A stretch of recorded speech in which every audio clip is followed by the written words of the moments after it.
Hello and welcome to Cinema of Blood. My name is John, and today I've got 5 movies for the year 1993. This is the continuing series, 50 Years of Horror Movies from 1972 to 2021. Alright, so 1993, I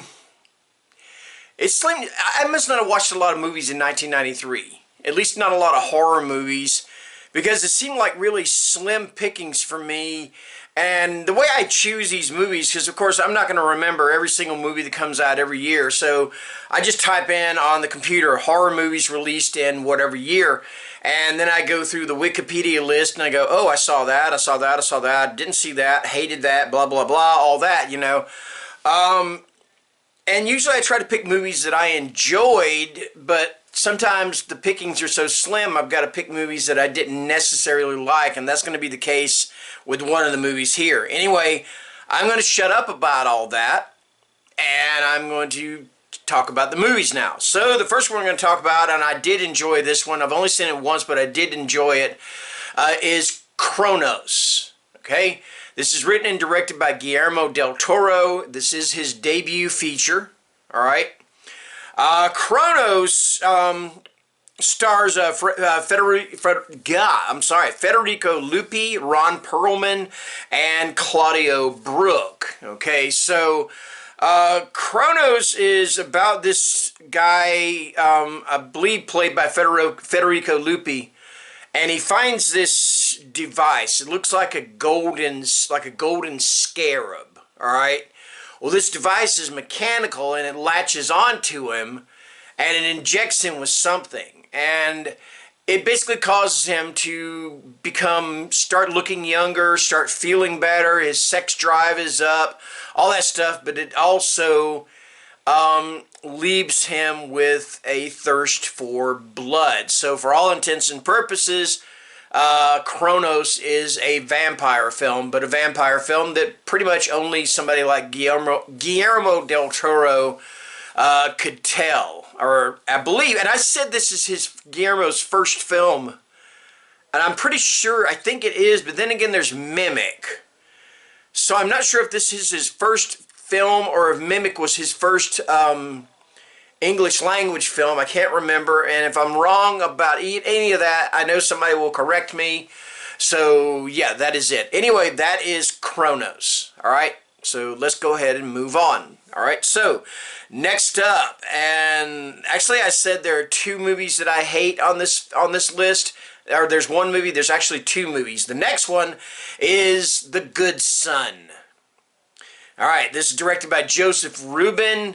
I don't remember, I did not write down who wrote the movie, but anyway, it stars Macaulay Culkin, Elijah Wood, and Wendy Crewson, and I think David Morse is in this also. Anyway, what it's about is Elijah Wood's character goes to live with his aunt and uncle, and his cousin is played by Macaulay Culkin, and they're about the same age. And the only thing about it is that Macaulay Culkin's character is pretty much a little psychopath, sociopath, whatever you want to call him. He is a murderous, mean little shit. That is exactly what Macaulay Culkin's character is. Okay? I've only seen this movie once. I hated this movie. Maybe I need to watch it again, because I know a lot of times these movies that people hated back then, they become popular nowadays for some odd reason. Doesn't make them any better. Anyway, so I may need to watch this again, because I'm beginning to think that maybe, and I hate film theories. Most of them are stupid. Alright, but I'm beginning to think that maybe this movie is like a transition movie. You know, because of the whole thing about Macaulay Culkin and how Kevin McAllister became Jigsaw when he grew up. So maybe this is a transition movie. You know, from Home Alone, you got The Good Son, then you got Saw. You know, so maybe that's what this is. You know, I don't know. I don't know. I really don't care. Alright? Anyway, that's The Good Son. Okay? Next up is one that I actually really enjoyed, even though, again, it's another one I've only seen once. I need to watch it again. But I know I really, truly enjoyed it. And this is California. Alright? And this is directed by Dominic Sena. It is written by Stephen Levy and Tim Metcalf. and it stars Brad Pitt, Juliette Lewis, David Duchovny, and Michelle Forbes. So what this is about is David Duchovny he's been given the offer to write a pictorial, an essay or book on serial killers. So him and his girlfriend, and she's a photographer played by Michelle Forbes, they decide they're going to travel across country to different locations where famous murders happened. Well, all right, so they decided to be able to pay for this, they do a ride share, you know. All right, so I wonder if people who would watch this movie, I wonder if they would, the people that created Uber and Lyft, if they would have actually created Uber and Lyft if they saw this movie. Anyway, they pick up Brad Pitt and Juliette Lewis's characters. Early Grace, played by Brad Pitt, and I am totally drawing a blank on Juliette Lewis's character's name. She's a very simple-minded. She pretty much follows Brad Pitt around like a puppy. But the thing about it is, though, is that Brad Pitt is a serial killer himself. So you can imagine how that goes with Duchovny and Forbes' characters and how they deal with this situation. I remember seeing this Brad Pitt. I mean, I read, now this is what I read. The character of Early Grace has a chipped tooth. So Brad Pitt literally went to the dentist and had them chip his tooth to be able to get into character for the role. I mean, I don't know how true that is, but if it's true, I mean, like, that's got to be some dedication there.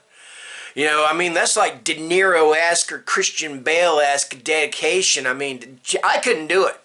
There's no way. I am not going to have somebody touch my teeth. No way. Anyway, that is California. So there you go. All right. And that's California with a K, in case I didn't point that out. But then again, you saw the poster. All right. So now, on to the one that I despise. In fact, I'm gonna say this much. I have watched this movie, and I did watch it all the way through, and it pained me to watch it all the way through. Some of you might love it. That's why I'm putting on this list. Some of you might love it. I'm talking about Leprechaun. I just can't with this movie. Anyway, it is written and directed by Mark Jones, and of course it stars Warwick Davis, who played the cute little Ewok in the Star Wars Return of the Jedi, Jennifer Aniston, who at that time must not have had any friends, if she got stuck in this movie, and Ken Oland. So what is it about? Well, the title kind of gives it away. It is about a killer leprechaun played by Warwick Davis, who is, I believe, if I remember the plot correctly of this, he is on a quest to find somebody took his gold, or he's on a quest to find his gold, and he is not above murdering the shit out of you to get the gold, all right? One scene I remember is he kind of tricks this guy into kissing this girl, but instead he's kissing rotating lawnmower blades and stuff like that. But I could not take this movie seriously. I just can't do it. It's not scary to me. He's not scary to me. I'm just like, you're a leprechaun. I'm going to drop you, kick across the damn room is what I'm going to do, you know.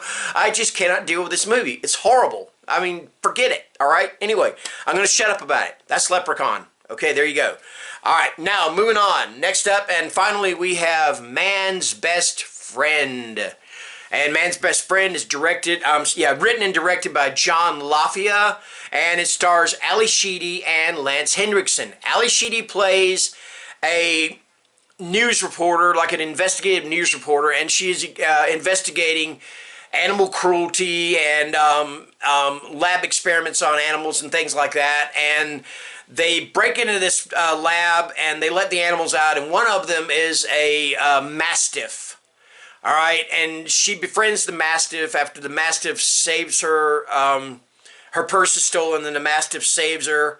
And of course, the way the mastiff saves her is the mastiff kills the guy. The thing about it is this mastiff is genetically engineered, all right? And he is one bad mofo, let's put it that way, okay? There's a scene in this where there's a cat running from this dog, and this dog, the cat goes up in a tree, he's like, ha, you can't get me, or whatever. No, the dog climbs the freaking tree and swallows the cat whole. If you're an animal lover, I'm sorry, trigger warnings, but yes, that is what happens, all right? I think I watched this movie twice. I get a kick out of it. You know, first of all, for the cast, Ali Sheedy and Lance Henriksen, I had a crush on Alex Sheedy like you would not believe when I was growing up. Like, movies like The Breakfast Club, I loved her in The Breakfast Club. And then Lance Henriksen, you can't go wrong with Lance Henriksen. He's just a fantastic character actor and just gives it his all no matter what he is appearing in. So yeah, I got a kick out of this just for those two. And the effects are okay, you know. Anyway, that is going to do it. That is 5 horror movies from the year 1990. If I said 92, that is a mistake. 1993. All right? So, until next time, take care and stay scared. Bye-bye. My candle went out. Okay.